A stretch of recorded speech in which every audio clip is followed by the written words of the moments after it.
अर्हं नमः।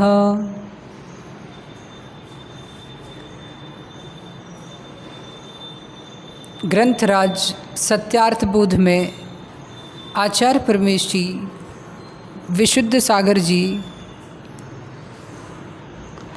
आज उत्तम त्याग धर्म के ऊपर लिखते हैं। निर्ममत्व भाव से युक्त होकर स्ववस्तु का त्याग करना दान है, अथवा संयत के योग्य आहार, औषध, अभय तथा शास्त्र, ये 4 प्रकार का दान करना त्याग धर्म है। श्रावकों के द्वारा वही वस्तु वृत्तियों को देना चाहिए जिससे उनके सुतप स्वाध्याय में वृद्धि हो। ऐसी वस्तु कभी भी साधकों को प्रदान नहीं करनी चाहिए जो असंयम एवं राग द्वेष का कारण बने। दान अहम नहीं, दान धर्म है। धर्म विवेक पूर्वक होता है।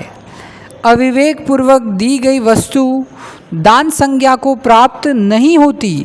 इसीलिए दाता का कर्तव्य है जो द्रव्य आपके द्वारा दिया गया है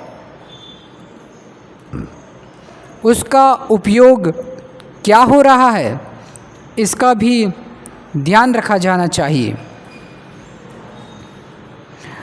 उर्वरा भूमि में बोया गया बीज उत्तम फल को देता है तथा ऊसर भूमि में डाला गया बीज व्यर्थ चला जाता है।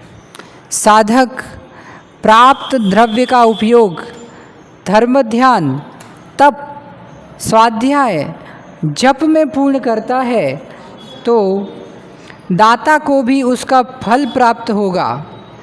यदि दाता द्वारा प्रदत्त वस्तु का प्रयोग कोई अज्ञ विषय कषाय, काम भोग, अभक्ष्य भक्षण, सुरापान जैसे पापों में लगाता है तो दाता को भी नियम से दुर्गति भूत फल की प्राप्ति होगी।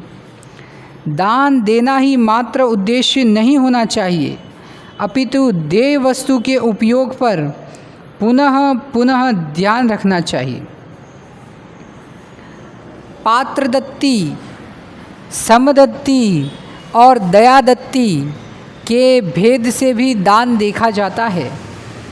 उत्तम, मध्यम और जघन्य के भेद से 3 प्रकार के पात्रों को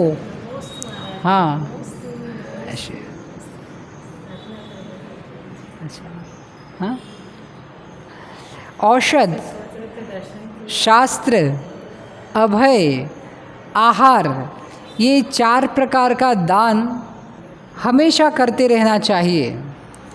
निर्दोष, निर्जंतुक रसायन, शुद्ध खाने योग्य,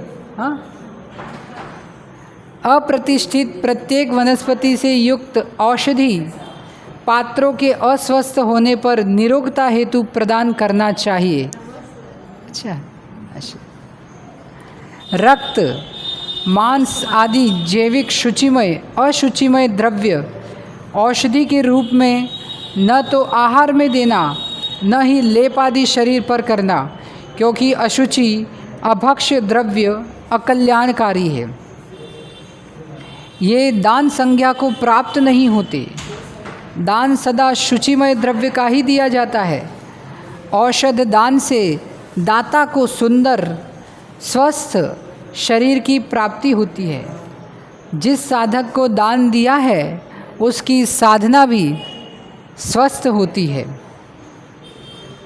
अरिहंत भगवान की वाणी में उपदिष्ट 7 तत्व, 9 पदार्थ, 6 द्रव्य, 3 काल, 85 काय, षट्लेशादि के कथन करने वाले चतुर्नियोगी ग्रंथों को 3 पात्रों को प्रदान करना शास्त्र दान है।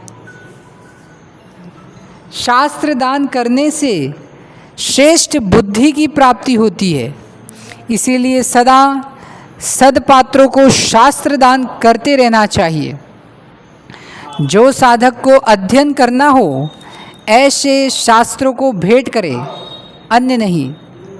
आगम सिद्धांत शास्त्रों का प्रकाशन कराकर स्व पर शुद्ध आराधना में सहयोग कर अपने शुद्ध ज्ञानावरण कर्म का क्षय करे और जिनालय में ग्रंथ विराजमान कर शुद्ध भंडारों को वर्धमान करे।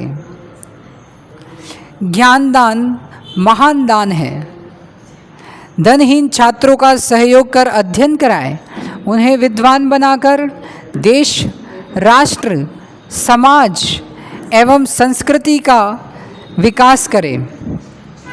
स्वयं की प्रज्ञा पवित्र विशद है तो आगम अनुसार जगत कल्याणार्थ स्व उपयोग विशुद्धि हेतु नवीन ग्रंथों का सृजन करे, परंतु जिन वचनों के अनुसार ही कथन करे। भाषा परिवर्तन तो करे परंतु सिद्धांतों को ज्यों का त्यों रहने दे। सिद्धांतों के विरुद्ध जो व्याख्या होगी वह आगम संज्ञा को प्राप्त नहीं होगी। आगम तो पूर्वापर विरोध रहित सिद्धांतों की ही प्ररूपणा करते हैं। आप्त कथित वाणी, अवरुद्ध वचन जो प्रवचन है वही मात्र शास्त्र है। हिंसादि कर्मों की पुष्टि करने वाली पोथियाँ और किताबें आगम शास्त्र संज्ञा को प्राप्त नहीं होती, अपितु प्राणी मात्र के प्रति करुणा की व्याख्या जिसमें है वही धर्मशास्त्र है, जिसमें परस्पर उपकार की शिक्षा हो। मानव हित ही नहीं अपितु प्राणी मात्र के हित की बात जिसमें हो वही यथार्थ में धर्म ग्रंथ है।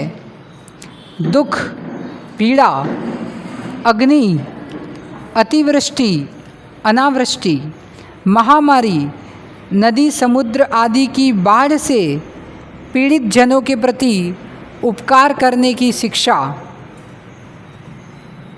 करुणा दान के रूप में जहाँ प्रेरणा दी हो ऐसे सद्ग्रंथों को ही शास्त्र जानो। कौटिल्य, काम भावना एवं हिंसा पोषक वस्तुएं सदशास्त्र नाम को प्राप्त नहीं है। सदशास्त्र में पृथ्वी, जल, अग्नि, वायु, वनस्पति कायिक, त्रस कायिक सर्व जीवों की रक्षा का वर्णन होता है। गृहस्थ व्यर्थ में वनस्पति का भी छेदन ना करे। साधु को किसी भी अवस्था में जीवों को किंचित भी पीड़ित करने का आदेश नहीं है। सदशास्त्रों में उन्हीं शास्त्रों का दान करे जिससे विश्व कल्याणी प्रज्ञा का विकास हो और आतंकी नक्सली बुद्धि का विराम हो। राष्ट्र, देश, विश्व के प्राणियों को परस्पर वात्सल्य भाव हो, धर्म का प्रचार हो। प्राणी मात्र पर करुणा, सभी जीवों के प्राण की रक्षा करना, धर्मात्माओं की सुरक्षा अभयदान है। अभयदान शाकाहार निर्दोष भोजन प्रदान करना दान है।